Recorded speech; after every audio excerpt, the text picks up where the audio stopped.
While 38 slave catchers drank cheap whiskey and shared stories of their successful hunts in the saloons of Houston, Corpus Christi, and San Antonio, no one noticed the 34-year-old enslaved woman silently observing their patterns, memorizing their faces, mentally noting their routes. Her name was Dorcas Miller.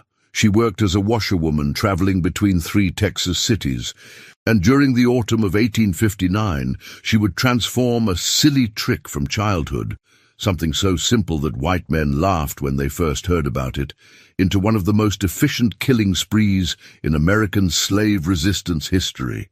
In 11 nights between September and October, 38 professional slave catchers would die in almost identical ways, apparently from foolish accidents.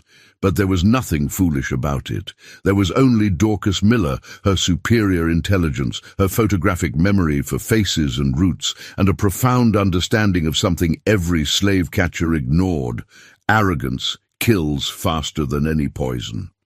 The story began 6 months earlier, in March of 1859, when the slave catchers made the fatal mistake that would transform a silent washerwoman into their own walking death. They captured her 16-year-old daughter, Mercy, just 3 miles from the Mexican border. Mercy was pregnant. She was free, and they raped her, dragged her back to Texas in chains, and sold her to a cotton plantation near Galveston, where the overseer whipped her until she lost the baby. Mercy died from infection 1 week later, alone, calling for her mother. When Dorcas learned this, she did not scream. She did not cry in public. She made no threats. She simply began to observe, to memorize, to plan, and to prepare the silly trick that would kill every man who had touched her daughter, plus every other slave catcher she encountered along the way. Dorcas Miller was born in 1825 on a tobacco plantation in Virginia, the daughter of an enslaved mother named Patience and a white overseer whose name she never spoke. Her mixed-race appearance, lighter brown skin, hazel eyes, and wavy hair would become both curse and weapon throughout her life. In Virginia, it marked her for special attention from masters and overseers. In Texas, it allowed her to move through white spaces with less suspicion than darker-skinned slaves could manage. She was sold away from her mother at age 7, part of a mass liquidation when her Virginia master died bankrupt. A slave trader named Jeremiah Whitlock purchased her along with 43 others and marched them southwest in a coffle, iron collars connected by chains, through Tennessee, Arkansas, and finally to the newly annexed Republic of Texas in 1836. Dorcas was 11 years old when she arrived in Houston, a raw frontier town that smelled of mud, horse manure, and the desperate ambitions of men seeking fortunes in a place where human bondage was the foundation of every dream. She was purchased by Cornelius Ashford, a merchant who owned a general store and a small cotton operation outside Houston. Ashford discovered quickly that Dorcas possessed an unusual mind. She learned to read by studying product labels and newspapers left around the store. She taught herself arithmetic by counting inventory. She memorized faces after seeing them once. She understood patterns, weather patterns, customer patterns, seasonal patterns, human patterns, with an intuition that bordered on supernatural. By age 16, she had become Ashford's most valuable asset. She managed his store inventory, predicted market demands with uncanny accuracy, and handled complex transactions with both white and free black customers. Ashford, who considered himself an enlightened master, allowed her unusual freedoms. She could move through Houston relatively unsupervised. She could interact with free blacks and even some whites. She could earn small amounts of money doing laundry on Sundays. It was during this period that she met Samuel, a free black carpenter from Louisiana who had purchased his own freedom after 15 years of saving. Samuel was 42, weathered and wise, with hands that could build anything and eyes that had seen too much suffering. He had come to Texas following rumors of better opportunities for free blacks in the frontier territories, Those rumors, like most rumors about Texas, were lies. But he stayed, and he met Dorcas, and against all odds they fell in love. Texas law prohibited marriages between enslaved and free blacks, but in the informal communities of Houston's black neighborhoods, such marriages happened anyway. Samuel and Dorcas were married in a quiet ceremony in 1842, blessed by an elderly enslaved preacher named Ezekiel, who risked whipping to perform such rituals. Cornelius Ashford, in one of his periodic displays of benevolence, allowed the union, seeing Samuel as a stabilizing influence who might keep Dorcas content and productive. Their daughter Mercy was born in 1843. She inherited Dorcas's intelligence and Samuel's quiet strength. Because her father was legally free, Mercy existed in a strange liminal space, not quite enslaved, not quite free. Her status perpetually uncertain under Texas's chaotic and contradictory laws regarding slave children with free black fathers. Ashford, demonstrating unusual restraint, allowed Mercy to live with both parents and never sold her, though he legally could have at any moment. For 16 years, Dorcas built a life within the crushing limitations of bondage. She raised Mercy with fierce determination, teaching her to read in secret, teaching her carpentry from Samuel, teaching her the most important lesson of all: never let them see your mind. The intelligent slave, the educated slave, the questioning slave, these were the ones who faced the harshest punishments. So Mercy learned to appear simple while harboring brilliance. She learned her mother's trick of observation, her father's patience, and she learned to dream of something her mother had stopped dreaming of decades ago: freedom. In 1858, when Mercy turned 15, Samuel made a decision that would cascade into tragedy. He had saved enough money, earned through carpentry work, careful investments, and a lifetime of deprivation, to purchase Mercy's freedom. Texas law, in its labyrinthine complexity, technically allowed free blacks to purchase enslaved relatives from willing masters. Ashford, aging and increasingly influenced by his abolitionist-leaning daughter, who had returned from schooling in Massachusetts, agreed to the sale. The price was $800, an astronomical sum that represented every cent Samuel had earned in 23 years of freedom. The transaction was completed in February of 1859. Mercy Miller became legally free. The documents were properly filed with the Harris County Courthouse. Samuel cried for the first time in decades. Dorcas allowed herself, for one dangerous moment, to hope. Mercy's plan was simple. She would travel to Mexico, just 150 miles south, where slavery had been abolished since 1829. Once safely across the border, she would find work, save money, and eventually purchase her mother's freedom. Samuel would follow within a year, and the family would reunite in a country where they could live as human beings rather than property. It was a good plan. It was a possible plan. It was the kind of plan that thousands of enslaved people and free blacks dreamed of every night.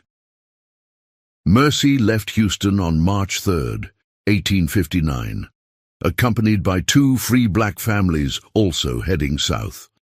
They traveled on foot, following established routes through the Texas coastal plain, moving mostly at night to avoid slave patrols, but traveling by day when passing through areas known to be relatively safe. They carried Mercy's freedom papers, carefully preserved in an oilskin pouch. Those papers were her shield, her weapon, her proof of humanity. On March 7th, just 3 miles from the Rio Grande, so close to freedom that Mercy later told her parents she could smell the difference in the air, they were stopped by a group of 7 slave catchers operating under the leadership of a man named Cyrus Blackwood. Slave catching was one of the most profitable businesses in the antebellum South, but it reached its most vicious expression in Texas. The state's proximity to Mexico, where slavery was illegal, made it a constant battleground between freedom seekers and those who hunted them for bounty. Slave catchers in Texas operated with near total impunity. They could stop any black person and demand proof of freedom. They could claim any black person was a runaway slave, and the burden of proof fell entirely on the accused. They could kill black people who resisted and face no legal consequences. They could rape, torture, and brutalize with the full protection of Texas law. Cyrus Blackwood was 38 years old, a former overseer from Alabama who had discovered that hunting humans paid better than supervising them. He operated with a crew of 6 other men, all equally brutal, all equally protected by the legal and social structures of the slave South. They specialized in capturing runaways near the Mexican border, but they had expanded their business model to include something even more profitable: capturing free blacks with legitimate papers, destroying those papers, and selling the victims back into slavery in distant states where no one could verify their status. When Blackwood stopped Mercy and her companions, she presented her freedom papers immediately. She was calm. She was prepared. She knew her rights, or at least she knew what rights the law theoretically granted her. Blackwood examined the papers, smiled, and tore them into pieces. Then he had his men seize all 5 travelers. What happened next was documented in fragments through witness testimony that would later surface in abolitionist newspapers and court records. The 2 free black families, a total of 4 adults and 3 children, were bound with ropes and forced to watch as Blackwood and 3 of his men raped Mercy repeatedly over the course of 2 hours. One of the men, a slave catcher named William Sutton, remarked that "this one's pretty enough for New Orleans," suggesting they planned to sell her to one of the city's notorious fancy girl markets, where light-skinned enslaved women were sold specifically for sexual exploitation. But Mercy fought. She was her mother's daughter, her father's daughter, and she fought with a ferocity that surprised the men. She managed to grab a knife from one of the catchers and slashed Blackwood across the face, leaving a deep cut from his left eye to his jaw. Enraged, Blackwood beat her with a rifle butt until she stopped moving. Then he had his men chain all the captives and force-march them north, back into Texas, back into slavery. The 2 families were sold in Houston within a week. Distributed to different buyers, the children separated from parents with the casual cruelty that characterized the domestic slave trade. Mercy was sold to a cotton plantation called Riverside, 40 miles inland from Galveston, owned by a man named Thurston Pemberton. Pemberton was one of the wealthiest plantation owners in southeast Texas, with 400 acres under cotton cultivation and 87 enslaved people working his fields. His overseer, a sadist named Horace Finch, had a reputation that spread throughout the region. He believed that enslaved people were like mules. They required breaking before they could work properly. When Mercy arrived at Riverside, she was 3 months pregnant from the rapes. Finch discovered this within days and informed Pemberton, who made a cold economic calculation. A pregnant slave girl would be less productive in the fields. Therefore, the pregnancy must be ended. Finch was authorized to take whatever measures necessary. On March 23, 1859, Horace Finch had Mercy tied to the whipping post in the center of the slave quarters. The other enslaved people were forced to watch, as they always were, as Finch wanted witnesses to understand what resistance brought.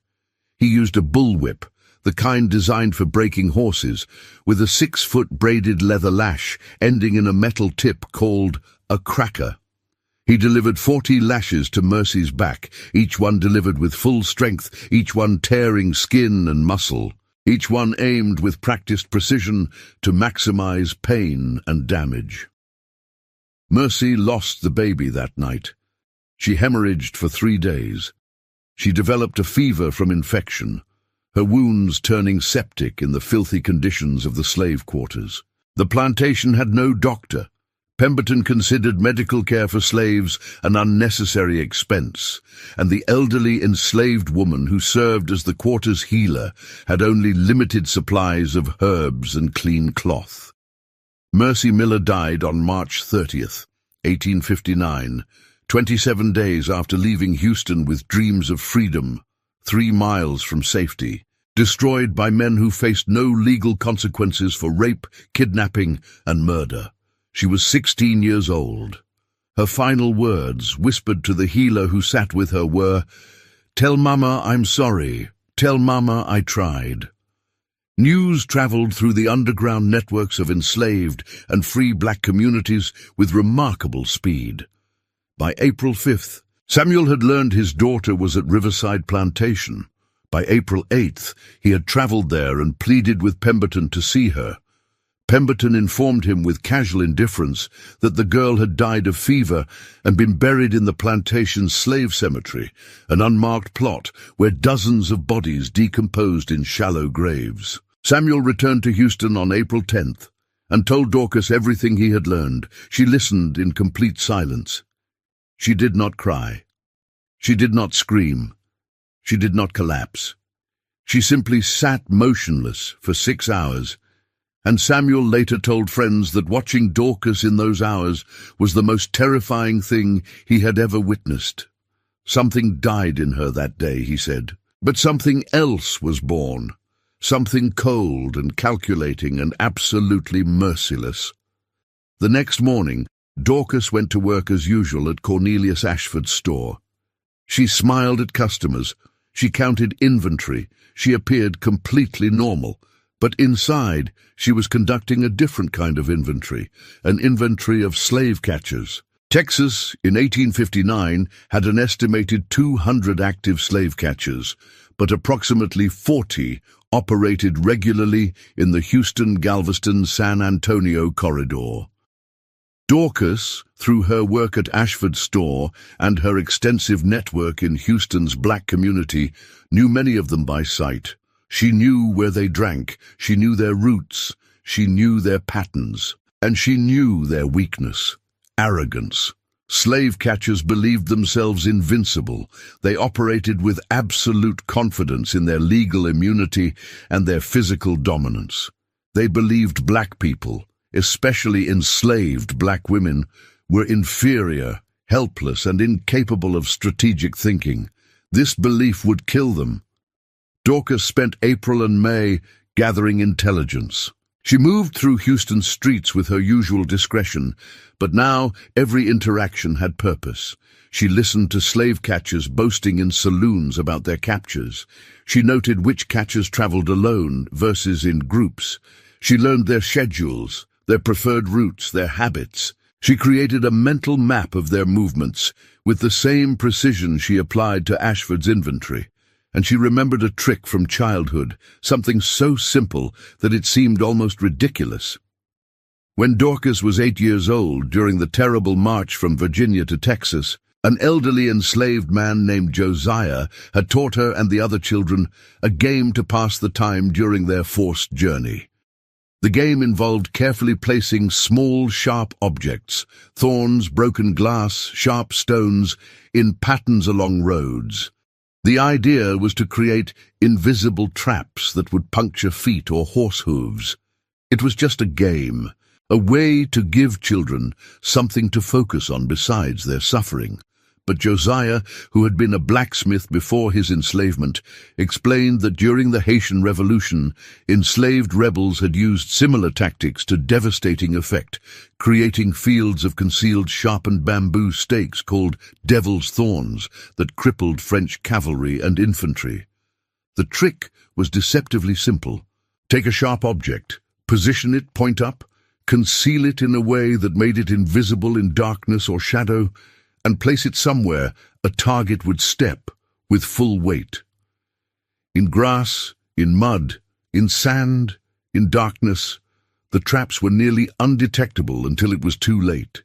A single puncture wound from a dirty, sharp object in the pre-antibiotic era could lead to tetanus, lockjaw, sepsis, and death within days.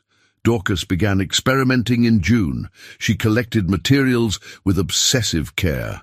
Large thorns from honey locust trees, which could grow 4 inches long and were hard as nails. Broken glass fragments from behind saloons, which she sharpened further using stones.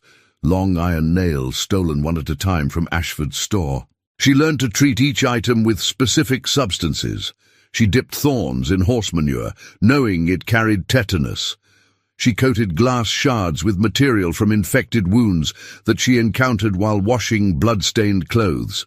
She prepared iron nails by allowing them to rust in filthy water. She practiced placement techniques obsessively. She tested different angles, different concealment methods, different locations. She learned that loose sand near riverbanks was ideal. The thorns, or glass, could be pushed point up into the sand, completely invisible, positioned along the narrow paths that ran along the riverbank. She learned that tall grass near creek crossings worked perfectly. She learned that the muddy areas near watering holes, where horses naturally slowed down and men often dismounted, were ideal killing zones. By August, she was ready to begin. Her target selection was methodical. She started with the 7 men who had captured Mercy, Cyrus Blackwood and his crew. Through careful observation, she learned their patterns. Blackwood's crew operated primarily along the roads between Houston and the Mexican border, but they returned to Houston every 10 to 14 days to sell their captives and spend their blood money in the city's saloons and brothels. Dorcas learned that Blackwood's favorite saloon was the Red River Tavern, a notorious establishment near the docks. She learned that he typically left the tavern between 10 and 11 at night, drunk, and walked alone to a boarding house 3 blocks away. His route took him along a narrow path beside Buffalo Bayou, a creek that ran through Houston. The path was unpaved, muddy, bordered by tall grass and brush, and completely unlit at night. On September 7th, 1859, Dorcas prepared her first trap.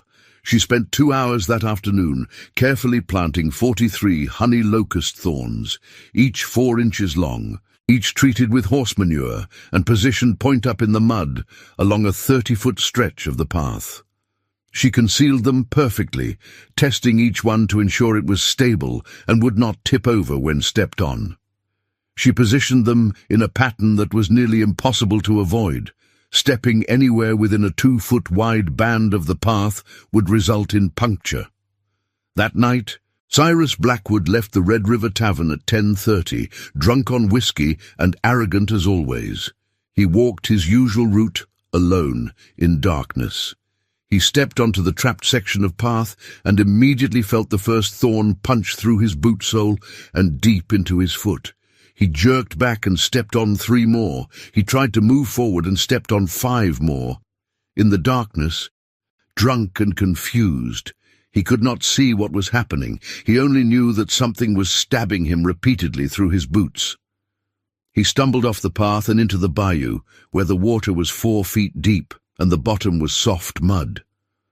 This was exactly what Dorcas had predicted. She had studied human panic responses and knew that people who step on sharp objects in darkness instinctively move toward what they perceive as clear ground, even if it means stepping into water. Blackwood thrashed in the water, screaming in pain and confusion. He managed to drag himself out on the opposite bank, but by then he had driven thorns deeper into his feet with every movement, and he had swallowed bayou water thick with sewage and animal waste. He crawled 200 yards to a nearby house and pounded on the door, screaming for help. The residents, a white merchant family, found him bleeding and incoherent. They pulled 11 thorns from his feet, each one deeply embedded, each puncture wound filthy with mud and contaminated water. They bandaged him and called for a doctor. The doctor arrived the next morning, examined the wounds, cleaned them as best he could with the limited medical knowledge of the era, and prescribed rest. Within 3 days, Blackwood developed a fever. Within 5 days, his jaw began to stiffen, the first symptom of tetanus. Within 7 days, he was experiencing the full horror of lockjaw. His muscles contracted uncontrollably, his back arched into a rigid bridge, his jaw locked shut so tightly that his teeth cracked, and he screamed in wordless agony through clenched teeth for hours, until he finally suffocated from respiratory muscle paralysis. Cyrus Blackwood died on September 14, 1859, 7 days after stepping on Dorcas Miller's thorns. The official cause of death was recorded as lockjaw from accidental injury. No one suspected murder, no one investigated, no one even wondered. It was simply one of those unfortunate accidents that happened in a frontier town where sanitation was poor and medical care was primitive. Dorcas watched his funeral from a distance, standing among a crowd of black workers who had gathered out of curiosity. She felt nothing except cold satisfaction. 1 down, 37 to go. The other 6 members of Blackwood's crew were easier. William Sutton, the man who had suggested selling Mercy to New Orleans, died on September 19th from identical symptoms. He had walked drunk through a different section of Buffalo Bayou, where Dorcas had planted thorns along the entire shoreline path. Jacob Reeves, who had held Mercy down during the rapes, died on September 23rd after his horse stepped on concealed glass fragments near a watering hole outside San Antonio. The horse threw him. He landed on more glass, and sepsis killed him within a week. The pattern continued through late September. Marcus Finley died from infection after stepping on thorns near Corpus Christi. Daniel Shaw died from tetanus after a thorn punctured his foot while he was dismounting his horse. Thomas Warfield died from blood poisoning after a glass shard cut his foot. Benjamin Cole died from lockjaw after thorns pierced both feet. By October 1st, all 7 men who had captured Mercy were dead. Each death appeared accidental. Each death was attributed to bad luck and poor frontier sanitation. No one connected them. No one suspected a pattern.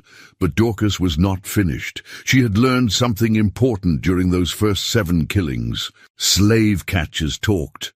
They gossiped. They compared notes about good hunting grounds and easy targets, and several of them had mentioned, in conversations she overheard, their admiration for Blackwood's crew and their expressed intention to use similar tactics, capturing free blacks near the border, destroying their papers, reselling them. These men were not just potential murderers. They were enthusiastic students of murder, eager to replicate the atrocities that had killed Mercy. So Dorcas decided they needed to die too. Her methods became more sophisticated. She created traps along multiple routes between Houston, Galveston, and San Antonio.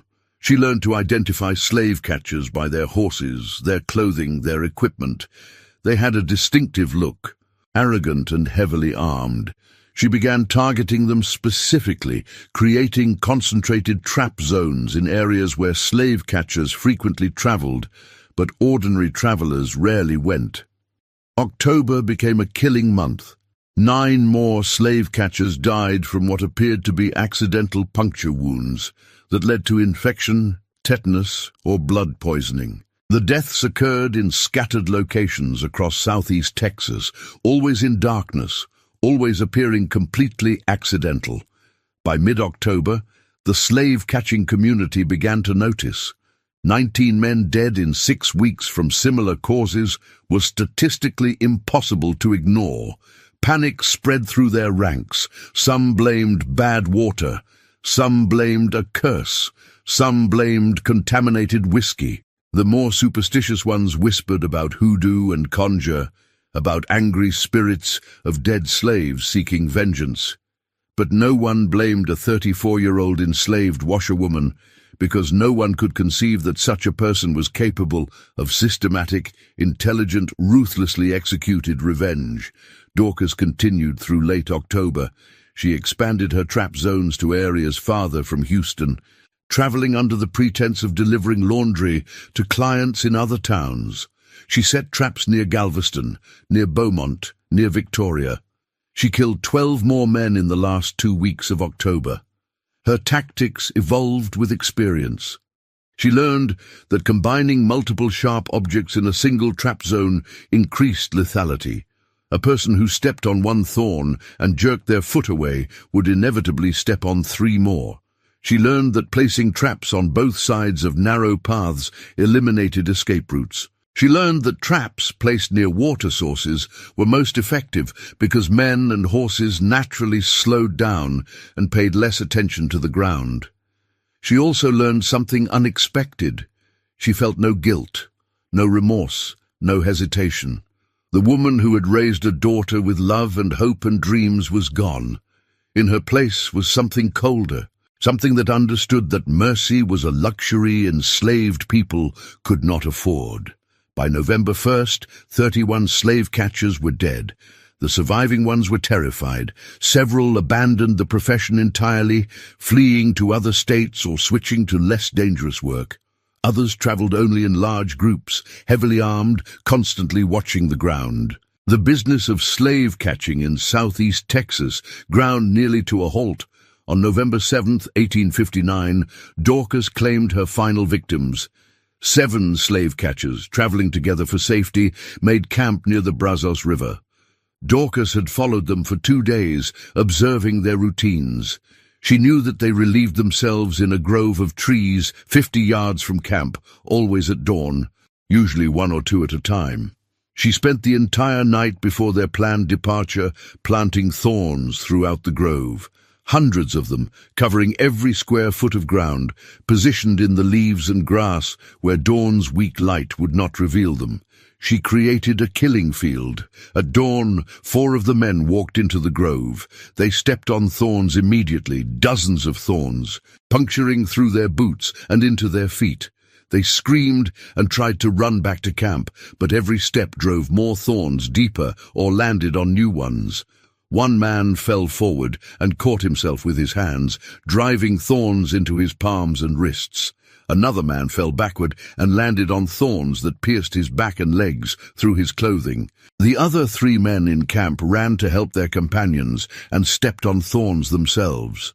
Within 5 minutes, all 7 men were injured, bleeding, contaminated with filth, and terrified beyond reason.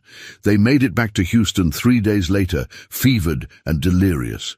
4 died within a week from tetanus or sepsis. The other 3 survived but were crippled, their feet permanently damaged, and they left Texas immediately after recovering enough to travel.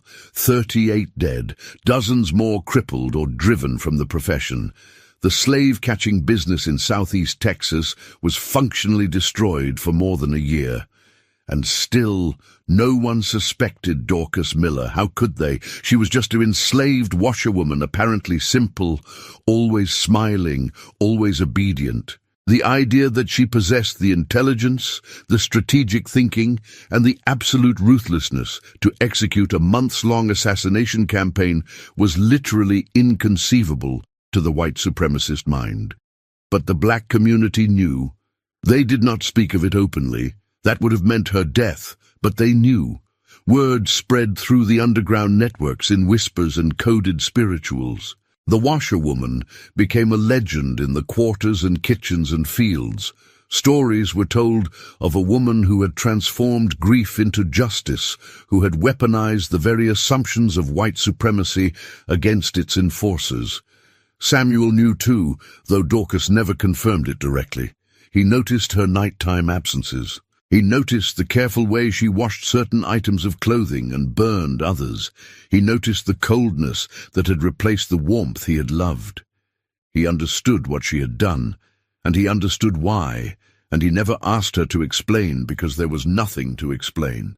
Their daughter was dead. Justice had been served. What else mattered? The killings stopped in November of 1859. Dorcas resumed her normal life, or what appeared to be normal life. She worked at Ashford's store. She washed clothes. She attended church services in the quarters. She was silent and efficient, and apparently content. But the slave-catching community never fully recovered in southeast Texas. The 38 deaths created a legacy of fear that persisted for years. Slave catchers from other states refused to operate in the region. citing rumors of cursed ground and vengeful spirits. The few who continued working adopted elaborate precautions, traveling only during daylight, carefully examining every step, refusing to work alone. The number of enslaved people who successfully escaped to Mexico increased dramatically in the year following Dorcas's campaign. With fewer slave catchers operating and those remaining thoroughly frightened and cautious, the route south became significantly safer. It was estimated that more than 300 enslaved people reached freedom in Mexico during 1860, compared to fewer than 100 in 1858. Dorcas lived to see the Civil War begin in 1861. Union forces occupied Galveston in 1862, and the enslaved people in the region began experiencing the chaotic beginnings of freedom as Confederate control weakened. Cornelius Ashford, bankrupted by the war and increasingly sympathetic to abolitionist ideas, freed Dorcas in January of 1863, 6 months before the Emancipation Proclamation. She remained in Houston for the rest of her life, working as a professional washerwoman for freed black families and white families who treated her with respect. Samuel continued his carpentry work until his death in 1872. They never had another child. They never spoke openly about Mercy's death or what followed. The pain was too deep, and the truth was too dangerous even after emancipation. Dorcas Miller died in 1891 at age 66, surrounded by friends and members of Houston's black community who revered her as an elder and advisor. Her obituary in the Houston Colored Informer, one of the city's black newspapers, described her as a woman of quiet dignity and unshakable strength who survived the horrors of slavery and built a life of purpose and service in freedom. It did not mention the 11 nights in autumn of 1859 when she had transformed thorns and glass into instruments of justice, but the story survived in oral tradition, passed down through generations of black Texans. The details shifted and changed over time. Some versions said she killed 50 men, others said 100, but the core truth remained.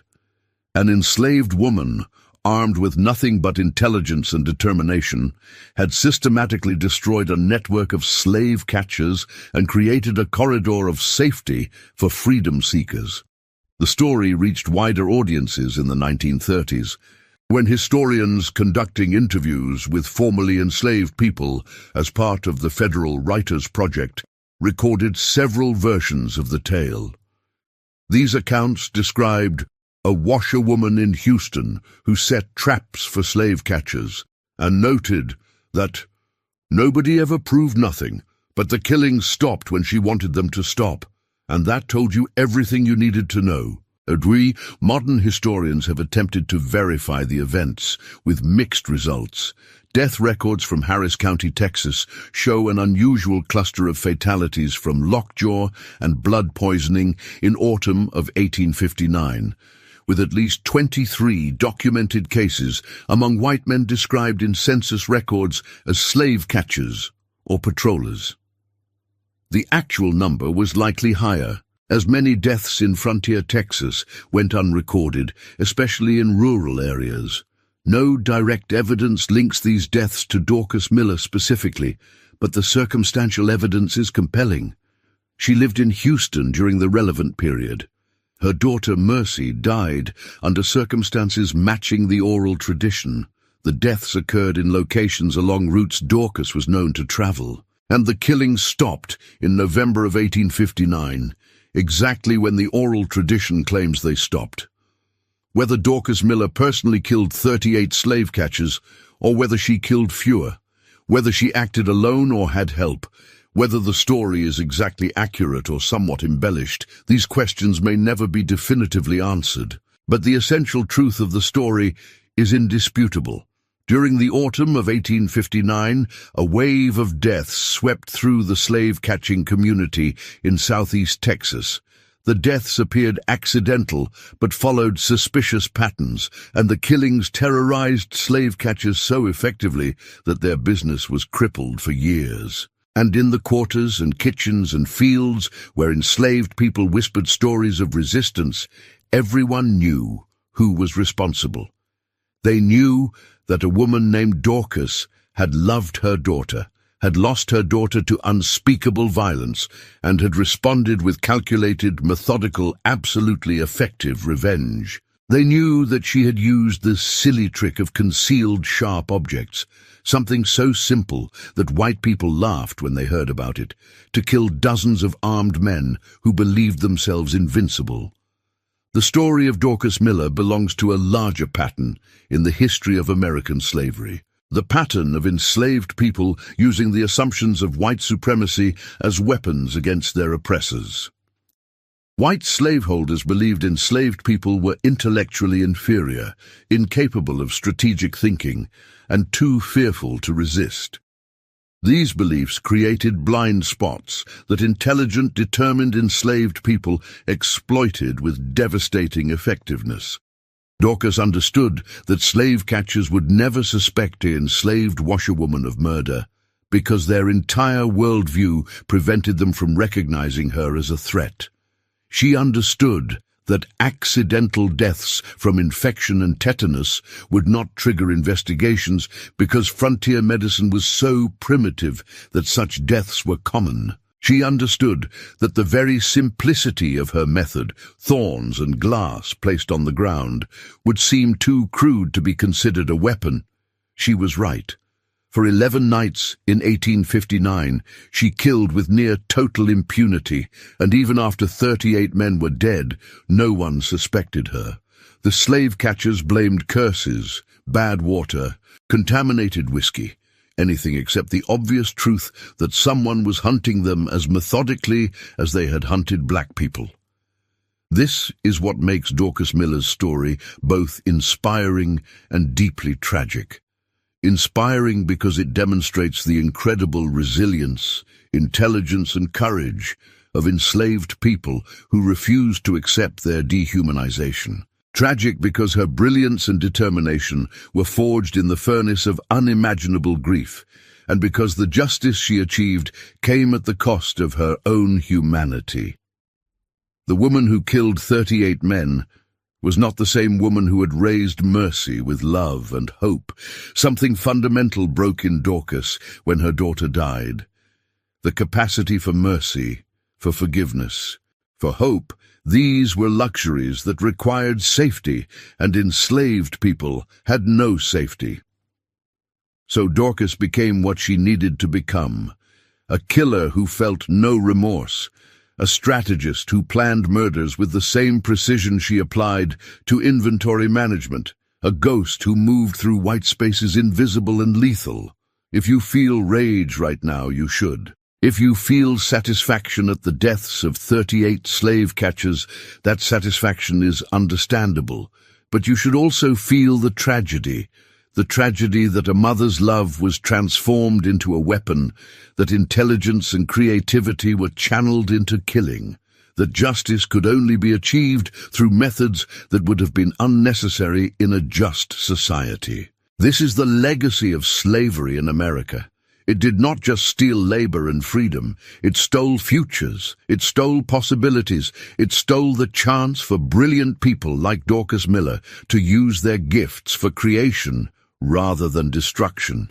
It created a world where a woman who could have been a scientist, a teacher, an inventor, a leader, became instead an assassin, because assassination was the only form of justice available to her. The story of Dorcas Miller should be taught in every American history class, not to glorify violence, but to understand the truth about slavery and resistance. Textbooks sanitize slavery, presenting it as a tragic but ultimately resolved period in American history. They focus on white abolitionists and ignore the daily, dangerous, creative resistance of enslaved people themselves.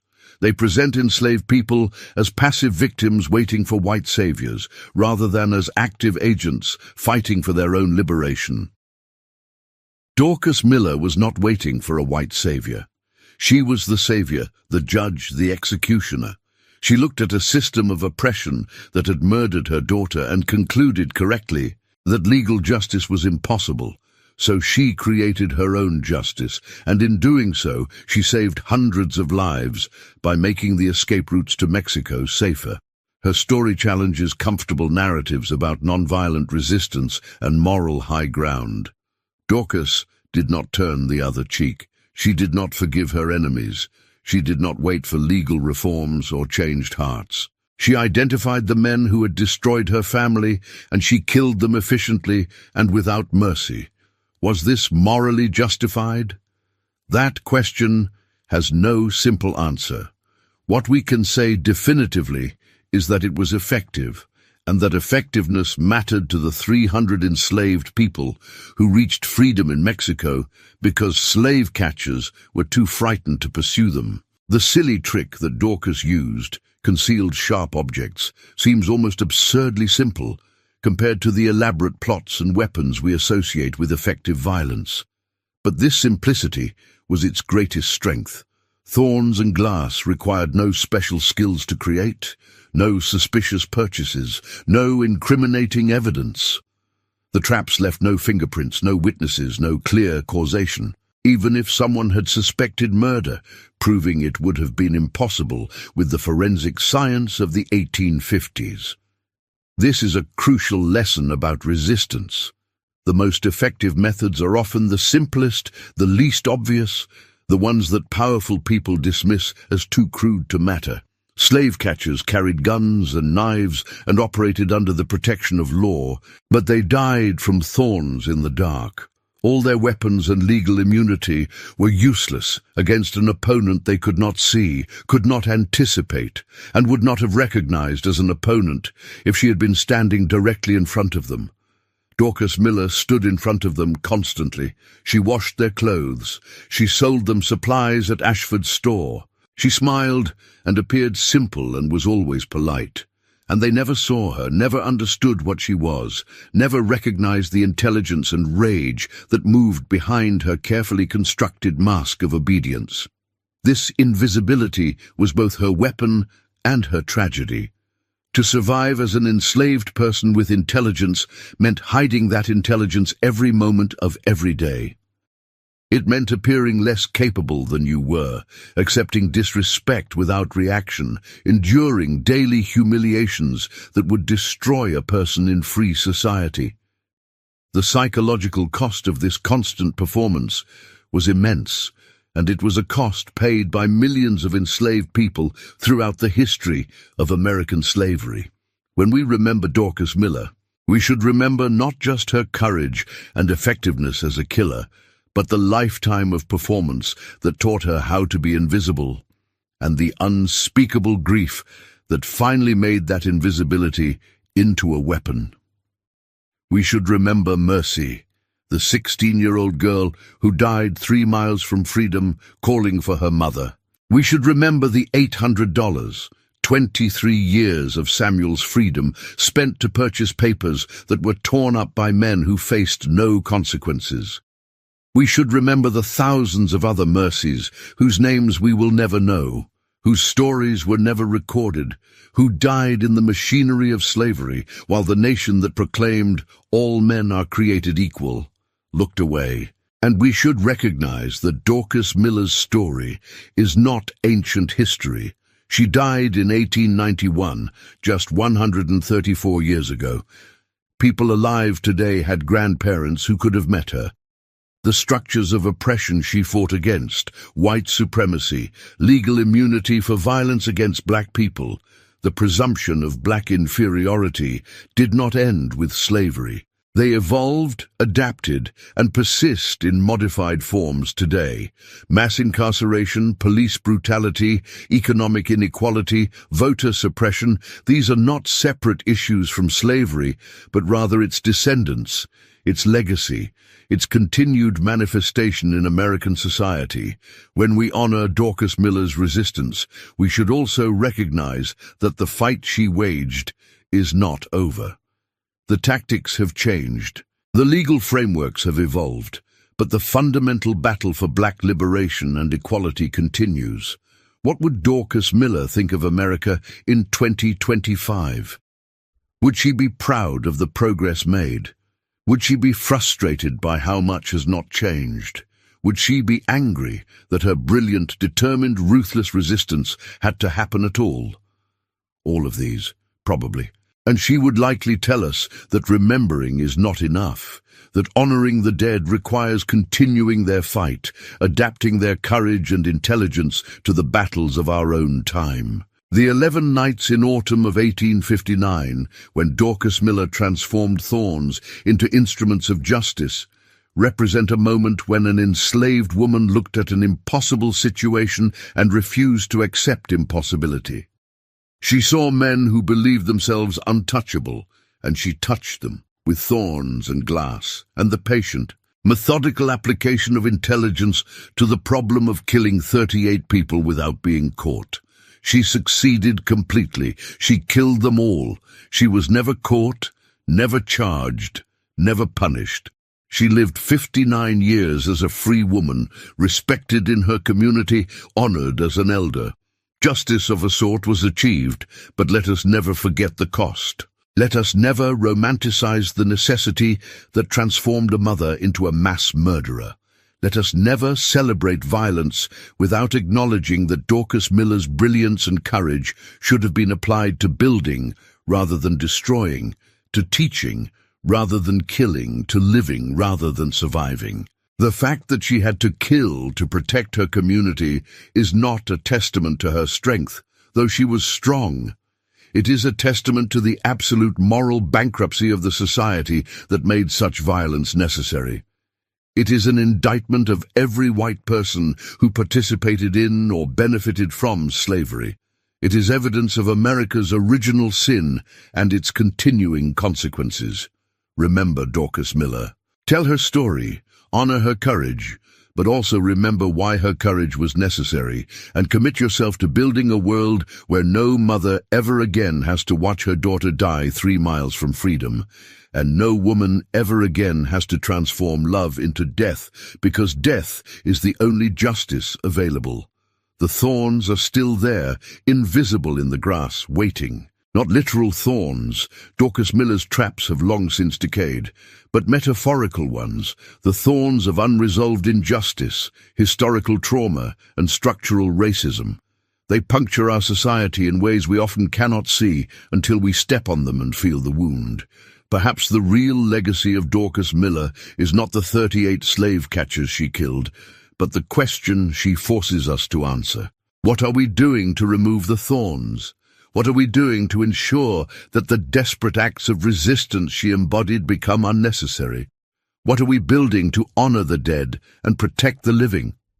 These questions have no easy answers, but they must be asked, and we must struggle with them honestly if Dorcas Miller's suffering and rage and brilliant, terrible vengeance are to mean anything beyond one woman's private war against evil.